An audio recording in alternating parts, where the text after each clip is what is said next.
What's up guys, welcome back to the channel. Today we're going to talk about buying and selling a currency pair and how you can do that. Yesterday we discussed technical indicators and how they help us identify trend and why you should be using them to confirm the direction that you should be trading, whether it's long, meaning you buy something at a lower price, sell it at a higher price and make a profit of that difference, or those indicators can help you determine if the trend is going down and you should be selling something short, selling the currency pair short, which would mean you sell it at a higher price and buy it back at a lower price. And again, the difference is your profit there. First, before we get into how you can buy or sell these currency pairs, you have to understand that Forex is a derivative market, which means that we're trading the value of the asset or the currency pair without ever owning the units of the currency. Cool? Makes sense? If it doesn't, drop a comment. So, you know that we're going to buy them or sell them, but we're never actually going to own the currencies. That's what the IOU of the derivative market is. So how do we know if we should be buying or selling? Well, number one, we use the indicators that we talked about yesterday to identify the trend. But once we have the trend, for example, let's say we're looking to buy Euro USD, we have this beautiful uptrend that we know we should be trading within. How do we know the exact time of when we should be buying that currency pair, right? That's the biggest question.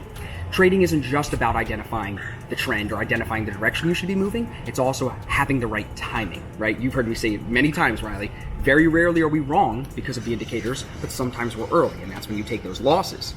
So how do you avoid that? How do you avoid being early?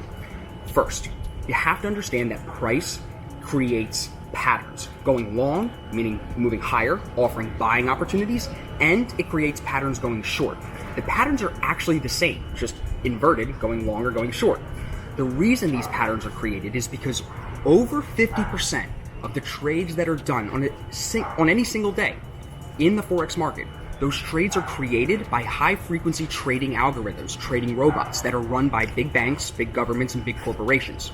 So logically, if we know these algorithms, that these robots are creating equations based on the price data to then generate their orders, we know that these equations will probably repeat themselves. So because they repeat themselves, we can identify the patterns and test them to see how profitable they would be over the long term. So I hope you're following me so far. What we're talking about is that you can buy these currency pairs at a lower price, sell them at a higher price, based on that repeatable pattern that we've tested and proven profitable. And if you do that over the long term, you can prove that your strategy or whatever strategy you're using is profitable. The thing that I think screws a lot of people up is that they get scared about the idea of selling something short. How do I sell Euro USD? It's as simple as clicking sell or buy. Technology has made trading so easy, guys.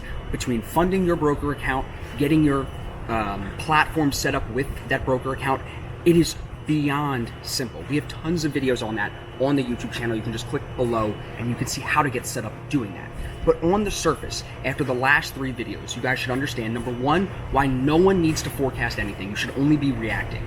Number two, how you can use technical indicators to help you identify the direction of trend to react better and not try to forecast. And now, after today, you should understand how you can either buy it at a lower price, sell it at a higher price, and make a difference of that profit, or vice versa. Sell it at a higher price, buy it at a lower price, and again, your profit is going to be the difference between those two.